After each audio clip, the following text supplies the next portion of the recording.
First అసలు ఈ రాష్ట్రంలో ఎక్కడా లేదు, దేశంలో ఎక్కడా లేదని మాట్లాడుతున్నారు కదా. సింగరేణిలో ఇప్పుడే పెట్టారని అంటున్నారు కదా. సింగరేణిలో ఇప్పుడు కాదు, 18, 21, 23 అది కూడా సింగరేణి వాళ్ళు పెట్టింది కాదు. అది కూడా ఇచ్చా మీకు, ఆ కాపీస్ కూడా ఇస్తాం. ఓకే, కమింగ్ టు ఇంకొక పాయింట్ రాశాడు. సో ఇవన్నీ ఎక్కడా లేవు. బట్టి విక్రమార్క కొత్తగా చేశాడు సైట్ విజిట్. సో ఈ సైట్ విజిట్తోనే అంతా అసలు విషయం అంతా అని వండివారు.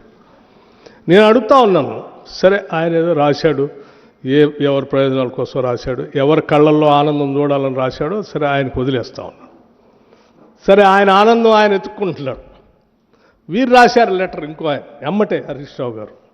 అసలు ఇదేంది, అసలు ఇంతవరకు వారి లెటర్ చూస్తే ఇంకా ఆశ్చర్యం అనిపించింది. వారేం రాశారు, after the change of the Telangana state government in 2024 SCCL and Singareni Corporation Government introduced a so-called site visit certificate system as a mandatory precondition for participation in tenders. So-called site certificate ఇప్పుడే 2024లో Congress government వచ్చిన తర్వాత ఇది పెట్టారు. దీని మీద ఇమ్మీడియట్గా మీరు enquiry చేయాలి, దీని మీద చాలా నష్టం జరుగుతుంది. మీరు లెటర్ రాశారు. వారు ఏమంటే ఆడు కూర్చొని నిజమే ఇది ఏడా లేదని వారు చెప్పారు. ఏడాడు ఉన్నాయని నేను వీరికి చూపించా, వారికి చూపించా, రాసిన ఆయనకు చూపించా. మీ ద్వారా రాష్ట్ర ప్రజలకు కూడా వాస్తవాలు తెలుసు. ఇది సైట్ సర్టిఫికేట్ సంబంధించిన విషయం. సరే, రెండో విషయం, మీరు అనొచ్చు అసలు టెండర్ పిలిచారు మీరెందుకు క్యాన్సిల్ చేశారు, ఇవన్నీ ఉన్నాయి కదా అని.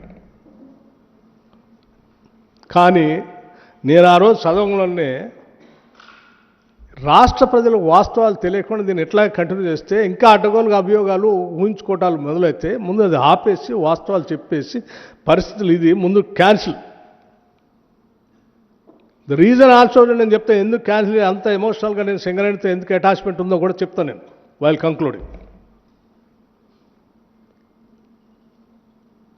దీంతో పాటు ఇంకో కండిషన్ ఇంకోటి కూడా రాశారు వారు, ఎవరు, హరీష్ రావు గారు.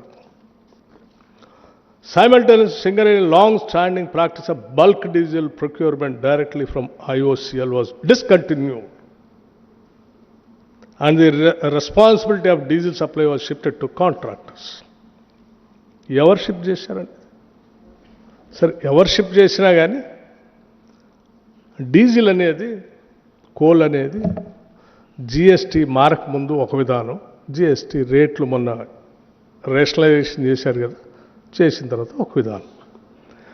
దేశంలో ఏ మైనింగ్ యాక్టివిటీలో కానీ ఏ కాంట్రాక్టర్ దగ్గర కానీ కాంట్రాక్టర్ చేసేటువంటి వాహనాలకి, నడిపే బండ్లకి సంస్థలు, ప్రభుత్వాలు డీజిల్ సప్లై చేసేది ఎక్కడ లేదు.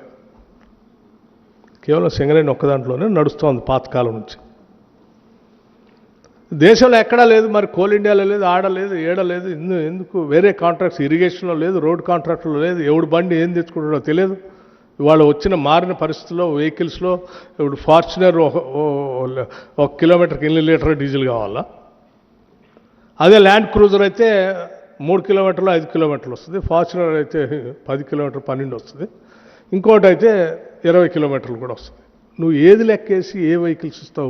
హెవీ మెషిన్స్ వాడుతున్నట్లు కొత్త టెక్నాలజీ వచ్చినాయి, ఎక్కువ దాగుతూ ఉంటాయి. లేకపోతే లోకల్గా ఉన్న బళ్ళు ఇంకో రకంగా దాగుతూ ఉంటాయి. ఏది ఎట్లా కట్టాలో తెలియదు.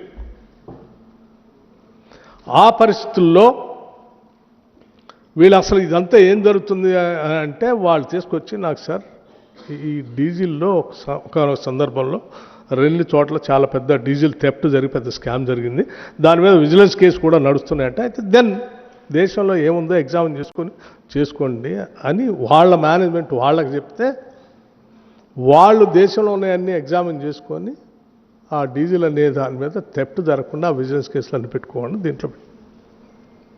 సరే, పెట్టుకున్న తర్వాత కూడా నేను అడిగా అసలు దీనికి దానికి ఏంటంటే, సార్ అప్పుడు కోల్ మీద 5% ఉండేది జిఎస్టీ, ఇప్పుడు ఈ ప్రభుత్వం వచ్చిన తర్వాత 18% చేసింది.